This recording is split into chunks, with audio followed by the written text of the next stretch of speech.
জীবনে চলার পথে আমাদের এমন কিছু কিছু মানুষের সঙ্গে পরিচয় হয় যাদেরকে আমরা কখনোই হারাতে দিতে চাই না, তাদের থেকে নিজেকে আড়ালও রাখতে চাই না। দুনিয়ার সবকিছুর বিনিময়েই চাই সেই মানুষগুলোকে সবসময় নিজের কাছে ধরে রাখতে। কিছু কিছু সম্পর্ক আছে যেই সম্পর্কগুলো ডিরেক্ট একদম আত্মার সঙ্গে সংযুক্ত থাকে। রক্তের সম্পর্কের মানুষগুলো একটা সময় অনেকটা দূরে চলে যায়, পর হয়ে যায়, চেনা থেকে অচেনা হয়ে যায়, কিন্তু আত্মার সঙ্গে সংযুক্ত মানুষগুলো কখনোই পর হয় না। তারা বিপদে আপদে সব সময় আপনার পাশে একদম ঢাল হয়ে দাঁড়িয়ে থাকবে।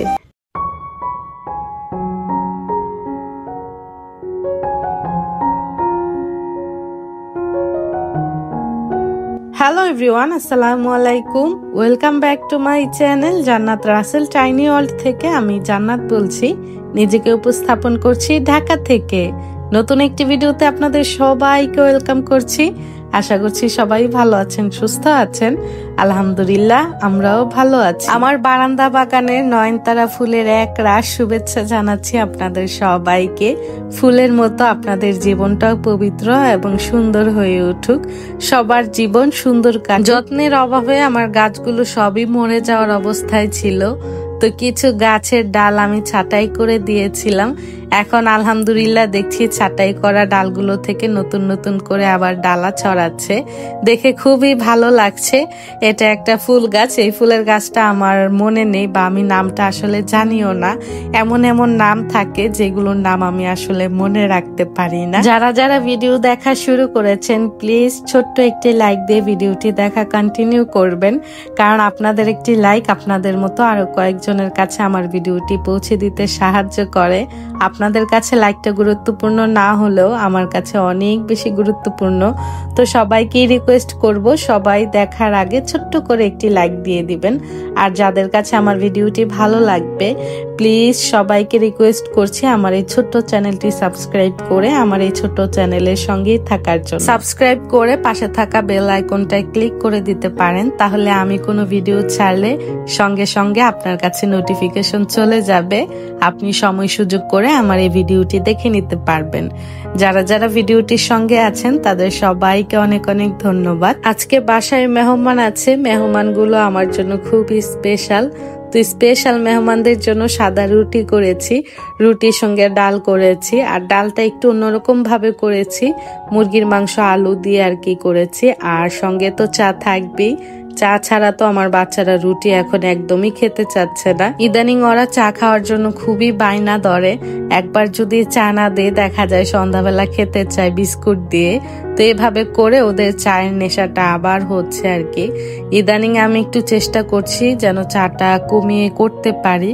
তো যাই হোক, এখানে আমি কিছু রুটি বানিয়ে ফ্রোজেন করেছি।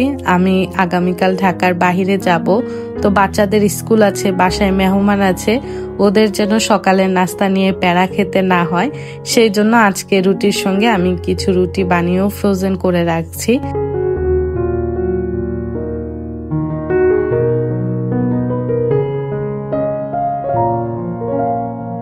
আমাদের লাইফে আমরা এমন কিছু কিছু সময় পার করি যেগুলোকে আমরা কখনোই হারাতে চাই না, বা আমরা কখনোই চাই না সেই সময়গুলো পার হয়ে যাক। যদি পারি চেষ্টা করি কিছুটা সময় ক্যামেরা বন্দি করে ধরে রাখার জন্য, যেন স্মৃতিচারণ করতে পারি। তো আমার 2-3 দিন যাবৎ শুধু এই সময়গুলোই পার করছি। তার মাঝখানে কিছু কিছু সময় আমি ক্যামেরা বন্দি করেছি যেন আমি এই সময়গুলোকে যখন একা থাকি স্মৃতিচারণ করতে পারি, দেখতে পারি। তো আমার বাসায় হচ্ছে আমার যা এসেছে, যায়ের বাচ্চারা এসেছে, ওরা মূলত এসেছে ওদের পাসপোর্ট নিতে। আলহামদুলিল্লাহ ওদের ইটালি যাওয়ার ভিসা এসেছে। দীর্ঘ 9 মাস অপেক্ষা করেছি সবাই অনেক বেশি আল্লাহর কাছে দোয়াও করেছি যেন তারা তাড়াতাড়ি করে যেতে পারে। আমার ভাসুর যেহেতু ইটালি থাকে, ওনার আলহামদুলিল্লাহ নিজের বিজনেস আছে, নিজের ফ্ল্যাট আছে। তো বাচ্চাদের জন্য ভাবির জন্য অ্যাপ্লাই করেছিল গত বছরই। তো ফেব্রুয়ারিতে আমরা জমা দিয়েছিলাম সিলেট ভিসা এম্বাসিতে। তখন থেকে আমাদের একটা মাথায় টেনশন ছিল কবে ভিসা হবে, কবে তারা যাবে। তো কয়েকবার করেই আমাদের আর কি সিলেট যেতে হয়েছে, কিছু কাগজপত্রের কারেকশন ছিল সেগুলো করতে হয়েছে। আল্লাহ পাকের অশেষ রহমতে 9 মাস অপেক্ষা করার পর তাদের ইউরোপের ভিসাটা এসেছে। তো তারা হচ্ছে 3 মা মেয়ে যাবে, আমার জায়ের 2 বাচ্চা আর আমার যা। তো আমরা হচ্ছে আগামীকাল সিলেট এম্বাসিতে যাব তাদের ভিসাগুলো রিসিভ করার জন্য। বাচ্চাদেরকে আমরা এত দূরে নিয়ে যাই না, কারণ অনেকটা লং জার্নির ব্যাপার থাকে। আমরা 3 জনই আসা যাওয়া করেছি যতবার গিয়েছি। তো আমরা তো বিমানে করে যাব, কোনো রকম টেনশন নেই, বাচ্চাদেরকে বাসায় দিয়ে যাব। আমার ছোট বোন সুবর্ণাকে আসতে বলেছি, ও আজকে রাতেই আসবে। আর আমার 2 ছেলেরও কালকে স্কুল আছে। তো বাচ্চাদের জন্য রান্না বান্না করে দিয়ে যাব, রাতের বেলায় কালকের জন্য রান্নাটা সেরে ফেলবো। এখন হচ্ছে নাস্তার পর বাচ্চাদেরকে একটু ফল কেটে দিচ্ছি। ভাবি আসার সময় অনেক কিছু নিয়ে এসেছে। আমার শাশুড়ি মা 3-4টা পেঁপে দিয়েছে, গাছের পেঁপে। এখনকার জ্বরের লক্ষণ তো ভালো না, তো এখনকার জ্বর আসলেই ডাক্তার বেশি বেশি করে জুস খেতে বলে, পেঁপে খেতে বলে, ডাব, তারপর হচ্ছে ফলের জুস, এগুলো খেতে বলে। তোর বাবার যখন জ্বর ছিল তখন সবাই এটা ওটা নিয়ে এসেছে, বেশি বেশি করে পেঁপে নিয়ে আসতো। তোর বাবা তো আর খেতে চাইতো না, আমাদেরই খেতে হয়েছে। আবার কিছুদিন দেখা গেছে পেঁপের শরবতও করে দিয়েছি। তো এভাবে করে আমাদের কিছুদিন যাবত অনেক পেঁপে খেতে হচ্ছে। পেঁপে স্বাস্থ্যের জন্য অনেক বেশি ভালো। আমার পেঁপে তেমন একটা ভালো লাগে না, কিন্তু খেতে খেতে এখন ভালোই লাগে। আর আমাদের গাছের পেঁপেগুলো অনেক মিষ্টি আর অনেক ভালো লাগে খেতে।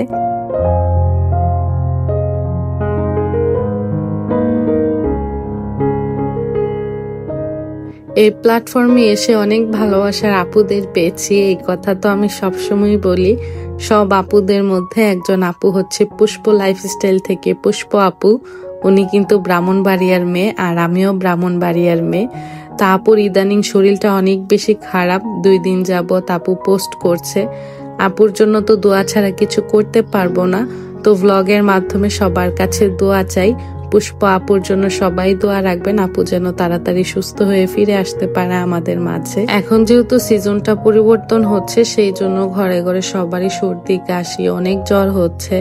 আর এখনকার জ্বরের তো খুবই খারাপ অবস্থা, একবার জ্বর আসলে একদম শরীরটাকে কাহিল করে দিয়ে যায়, খাবারের রুচি থাকে না, শরীরের গিরায় গিরায় ব্যথা হয়। আমার হাজবেন্ডের যেহেতু হয়েছে, সেই জন্য আমি এই জিনিসটা বুঝতে পারছি। তো আপুর জন্য সত্যি মন থেকে দোয়া রইল, আপু তাড়াতাড়ি সুস্থ হয়ে আমাদের মাঝে ফিরে আসো। যারা যারা ভিডিওটি দেখতে দেখতে এ পর্যন্ত চলে এসেছেন, লাইক দিতে ভুলে গেছেন, প্লিজ সবাই একটি লাইক দিয়ে দিবেন। আর যারা যারা আমাকে অনেক বেশি ভালোবাসেন, আমাকে অনেক সুন্দর সুন্দর প্রতিনিয়ত কমেন্ট করে উৎসাহিত করেন, তাদের জন্য মন থেকে অনেক অনেক দোয়া এবং ভালোবাসা রইল। আপনাদের কাছে হয়তো বা আজকের ভিডিওটি অন্য দিনের মতোই একটা সাধারণ ভিডিও মনে হবে, কিন্তু আমার কাছে আজকের ভিডিওটি অনেক বেশি স্পেশাল। আজকের ভিডিওতে আমার অনেক আবেগ, ভালোবাসা, অনেকটা মায়া জড়িত আছে। এই ভিডিওটা বা এই ব্লগটা আমার জীবনে অন্যতম একটা স্মৃতির পাতায় বা স্মৃতি হয়ে থাকবে, যেটা আসলে কখনোই ভুলতে পারবো না। নতুন বাসায় আসার পর কোনো রকম সময় পাচ্ছি না এক্সট্রা করে যে গাছের যত্ন করব, সেই টাইমটা আমার কেন জানি হয়ে উঠছে না।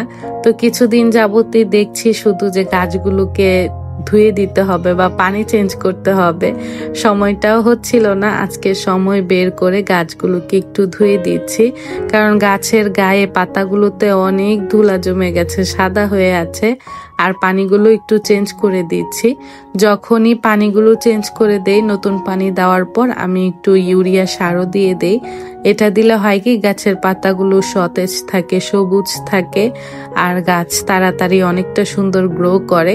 তো অনেক আপুরাই আজকে কমেন্ট করবেন গাছে কি দিয়েছি, তাদের জন্য বলে দিচ্ছি, এটা হচ্ছে ইউরিয়া সার। যে কোনো নার্সারিতে গেলে আপনি যদি বলেন, তাহলে তারা আপনাকে দেখিয়ে দিবে। আর সামান্য পরিমাণের, মানে চিমটি পরিমাণের দিতে হয়, বেশি দিলে কিন্তু গাছ মারা যায়। তো সব জিনিসেরই কিন্তু একটা ভালো দিক খারাপ দিক আছে। যখনই সার দিবেন তখন চিমটি পরিমাণের দিবেন। ওয়াল কেবিনে যে জিনিসগুলো সবসময় রাখি, সেই জিনিসগুলো যখন নামিয়ে ইউজ করা হয়, তারপর কিন্তু আমি সঙ্গে সঙ্গে ধুয়ে পানি ঝরাতে টেবিলে দিয়ে দেই। যখন পানি ঝরে যায় তখন একটা শুকনা ন্যাকড়া দিয়ে ভালো করে মুছে আবার জায়গা মতো আমি সাজিয়ে রাখি।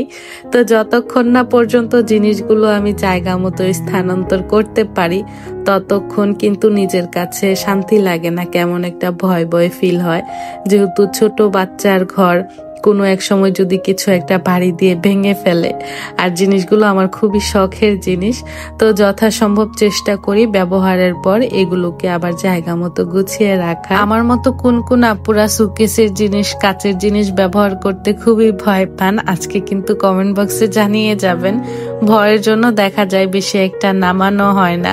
তারপর আবার চিন্তা করি আমার শখের জিনিসগুলোতে যদি আমি ব্যবহার করতে না পারি, ভোগ না করতে পারি, তাহলে তো আর শখটা থাকলো না।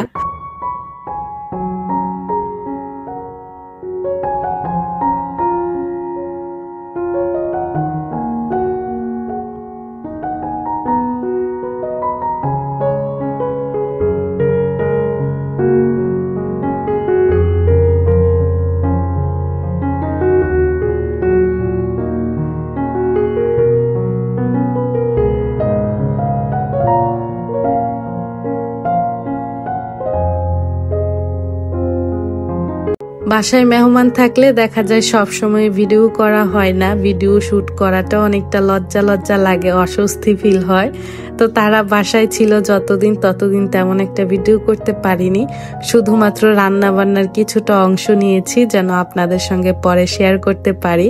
আর ঘর গোছানোর যেই ক্লিপসগুলো সেগুলো আমি অন্য একটা দিন শুট করেছি, মানে আজকের ভিডিওটি আপনাদের সঙ্গে শেয়ার করেছি 2-3 দিনের জোড়াতালি দিয়ে। সব সময় তো আর পরিস্থিতি এক থাকে না, যখন সুযোগ হয় তখন শুট করি। আর মেহমান বাসায় থাকলে কিন্তু রান্না বান্নার আলাদা একটা প্যারা থাকে, সময় মতো খাবার সার্ভ করা, তাদের জন্য রান্না বান্না করা। আর মেহমান থাকলে তো একটা আইটেম রান্না করা যায় না, দেখা যায় 3-4টা করে আইটেম রান্না করতে হয়, সেক্ষেত্রে কিন্তু সময়েরও দরকার হয়। আমার মনে হয় গৃহিণীদের সবচেয়ে বড় টেনশন হচ্ছে কি দিয়ে কি রান্না করব, এই বেলাতে কি রান্না করব, ওই বেলাতে কি রান্না করব।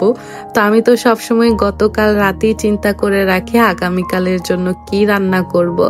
আজকে বাসায় আমার কোনো রকম বাজার ছিল না, তো সেই জন্য রান্না বান্না কি দিয়ে কি রান্না করব তেমনও একটা প্যারা ছিল না। ওর বাবা দোকানে যাওয়ার পর হচ্ছে গরুর মাংস পাঠিয়েছে, তো মাংসের পিসগুলোও দেখলাম বড় আছে, সেই জন্য চিন্তা করলাম যে না, আজকে কাচ্চি বিরিয়ানি রান্না করে ফেলি ঝটপট। 12 রকমের আইটেম রান্না করতে গেলে দেখা যাবে টাইমের মানে আমি বের পাবো না, যেহেতু শীতের দিনটা ছোট, লেট হয়ে যাবে। সেই জন্য চিন্তা ভাবনা করে আজকে একদম কাচ্চি বিরিয়ানি রান্না করে ফেলছি। দুনিয়ার মধ্যে যদি সবচেয়ে কোনো সহজ রান্না হয়ে থাকে সেই রান্নাটা হচ্ছে বিরিয়ানি আর কাচ্চি রান্না। এই দুইটা রান্না অনেক সহজ আর অনেক কম সময়ের মধ্যে কেন জানি আমার মনে হয় হয়ে যায়, ঝটপট রান্নাটা যেন শেষ করতে পারি। তো এখানে আমি কাচ্চির চালটা আগেই সেদ্ধ করে রেখেছি, সবকিছুই আমার বাসায় ছিল, সেই জন্য ঝটপট রেডি করতে পেরেছি। আমার হাতের কাচ্চিটা সবাই অনেক বেশি পছন্দ করে, তো আমার শ্বশুর বাড়িতে তেমন করে আর কাউকে খাওয়াতে পারিনি। আমার যার বাচ্চারা যেহেতু চলে যাবে, ভাবলাম যে না, আজকে তাদেরকে এটা খাইয়ে ফেলি, নিজের কাছে একটা শান্তি শান্তি ফিল হবে।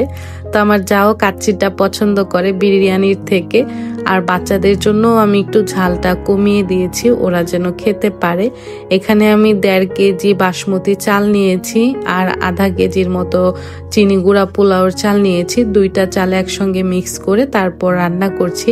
প্রথমে আমি 1.5 কেজি কাচ্চির চাল বা বাসমতি চাল দিয়েছিলাম, তো আমার কাছে কেন জানি মনে হচ্ছিল যে হবে না 2 বেলার জন্য, তারপর আমি আবার আধা কেজি চিনি গুঁড়া পোলাওর চালও অ্যাড করে দিয়েছি। আজকের কাচ্চি বিরিয়ানিটার মাংস আমি কাঁচাই রান্না করব দমে দিয়ে। আমি সবসময় কাচ্চি বিরিয়ানি এভাবে রান্না করি, আর কাচ্চি বিরিয়ানির মশলাটা সবসময় বাসায় রেডি করি, সঙ্গে হচ্ছে রাঁধুনি রেডিমিক্স যে কাচ্চি বিরিয়ানির মশলাটা পাওয়া যায়, শুধুমাত্র এই একটা মশলা দিয়ে রান্না করলে কাচ্চি বিরিয়ানির স্বাদ দ্বিগুণ বেড়ে যায়।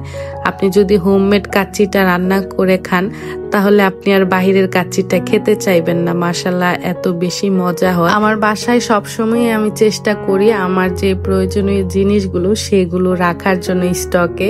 তো আজকে যে কাচ্চি রান্না করব আমার তো তেমন কোনো প্ল্যান ছিল না। আর যে কাচ্চিটা রান্না করা হয় অথেন্টিক ভাবে পুরান ঢাকার, তারা কিন্তু এভাবে পাতিলের মুখটা আটা দিয়ে সিলকালা করে। তো এত বছর তো এভাবেই করতাম, তারপর দেখি যে এত ঝামেলা, আটাটা নষ্ট করার কি দরকার, হাতে মাখাটাও একটা ঝামেলা লাগে। তো ফয়েল পেপার দিয়ে আমি সবসময় কাচ্চিটা রান্না করে ফেলতাম ঝটপট, কোনো রকম আটার অপচয়টা হয় না। তো আজকে দেখলাম আমার বাসায় ফয়েল পেপার নেই, সেই জন্য দুই যা মিলে আটা গুলিয়ে এইভাবে আর কি আটার ডোটা দিয়ে চারোদিক পাতিলের মুখটা আটকে দিয়েছি ঢাকনাটা দিয়ে, মানে এই পাতিল থেকে যেন কোনো রকম বাষ্প বাহিরে বের হতে না পারে। আর যখন এভাবে বাহিরে বের হতে পারবে না তখন কিন্তু রান্নাটা হয়ে যাবে, মানে প্রেসার কুকারের মতন ভাবটা বাহিরে বের হতে পারবে না, তো দেখা যাবে তাড়াতাড়ি রান্না হয়ে যাবে। কাচ্চি বিরিয়ানির সঙ্গে কাবাব না হলে একদমই ভালো লাগে না, খাবারটা কেন জানি জমতে চায় না। তো আমি কিছু জালি কাবাবও বানিয়েছি, মশলাটা মেপে ভাবিকে ধরিয়ে দিয়েছি। ভাবি হচ্ছে কাবাবের শেপ দিয়ে সুন্দর মতো ভেজে নিয়েছে। আজকে রান্না বান্না আমরা দুই যা মিলেই করছি।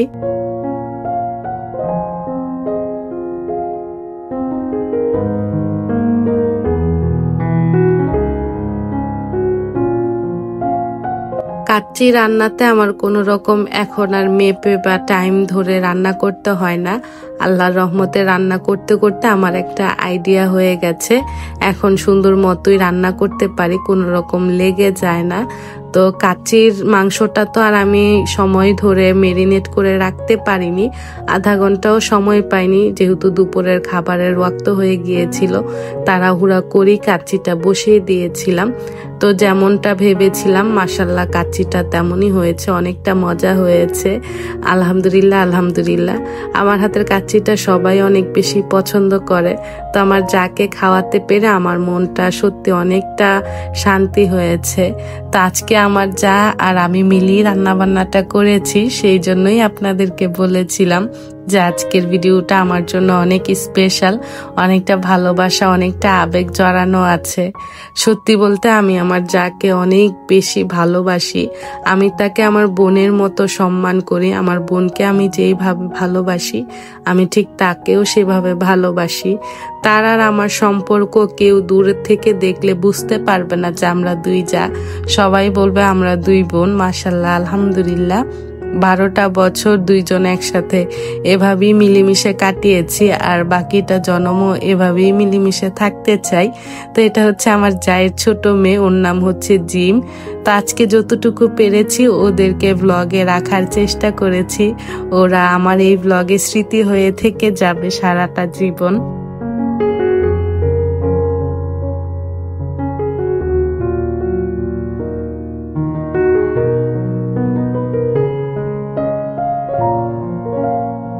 এই অংশটা হচ্ছে যেদিন সিলেট গিয়েছিলাম ভিসা আনতে, সেদিনকার আমাদের ফ্লাইট ছিল 7:30 বাজে ঢাকা থেকে সিলেট। তো আমরা ভোর 5টা বাজে এয়ারপোর্টের উদ্দেশ্যে রওনা হয়েছি, কারণ 1 ঘন্টা আগে থাকতে হবে এয়ারপোর্ট, ইমিগ্রেশনের ব্যাপার থাকে। তো আমাদের ফ্লাইট একদম টাইপ মতোই আর কি হয়েছে, আমরা 7:30 বাজে ঢাকা থেকে ফ্লাই করেছি। এতদিন তো তাদের জন্য অনেক দোয়া করেছি, কবে যাবে কবে যাবে, একটা অন্যরকম ভালো লাগতো। আর যেদিন থেকে ভিসাটা হাতে পেয়েছি বিশ্বাস করবেন না, পাসপোর্টটা হাতে পাওয়ার পর এত বেশি খারাপ লাগছিল, কলিজাটা আমার ছিঁড়ে যাচ্ছিল, অনেকটা কষ্ট লাগছিল তাদের জন্যে। আমার মেয়েদের জন্য বিশেষ করে আমার অনেক কষ্ট লেগেছে। আমার তো কোনো মেয়ে নেই, তারাই হচ্ছে আমার মেয়ে। তাদের জন্মের পর থেকে আমি তাদের আমার সন্তানের মতনই দেখেছি, আদর করেছি, যত্ন করেছি। তো তাদেরকে হারিয়ে ফেলবো বা তারা চলে যাবে, আমার যাটাও চলে যাবে, সেই জন্য আমার অনেক বেশি খারাপ লাগে। আমার যত কষ্টই হোক না কেন, বাচ্চারা তার বাবার কাছে যাবে, ভাবি তার স্বামীর কাছে যাবে, এই জিনিসটা ভাবলেই অনেক বেশি আসলে ভালো লাগে। বাচ্চারা তার বাবার কাছ থেকে দূর, প্রায় 6 বছর পার হয়ে 7 বছরে পড়বে, ভাবি তার হাজবেন্ডকে ছাড়া 7 বছরের কষ্ট এক নিমিষেই শেষ হয়ে গেছে। এই পাসপোর্টগুলো দেখে তাদের ভিসাটা হয়েছে। এই পর্যন্ত আমরা সিলেট গিয়েছি 5 বারের মতো, কিন্তু এই সময়টা বা এই দিনটাই যে একটা শান্তি বা ভালো লাগা, এই যে কতবার গিয়েছি 4 বার, একবারও এই সুখটা বা আনন্দটা ফিল হয়নি। আজকে যে একটা আনন্দ ফিল করতে পেরেছি। তো আমরা পাসপোর্ট নিয়ে চলে গিয়েছিলাম পানশিতে। সকালের নাস্তা আমরা এখানেই করেছি গত 2 বার। এইবার নিয়ে আমাদের সিলেট 5 বার যাওয়া হয়েছে। সকালের নাস্তা পানি শেষ করে আমরা ডিরেক্ট এয়ারপোর্টে চলে গিয়েছিলাম। আমাদের ঢাকা ব্যাক করার ফ্লাইট ছিল বিকেল 3:30টায়। তো এই ছিল আমার আজকের ব্লগ। আপনাদের কাছে আমার এই ব্লগটি কেমন লেগেছে অবশ্যই কমেন্টস করে জানাবেন। জানি ভিডিওটি অনেক বড় হয়ে গেছে। যারা ভালোবাসা নিয়ে এই পর্যন্ত ছিলেন তাদের জন্য সত্যি মন থেকে অনেক দোয়া এবং ভালোবাসা রইল। সবাই আমার বাচ্চাদের জন্য দোয়া রাখবেন। আসসালামু আলাইকুম, আল্লাহ হাফেজ।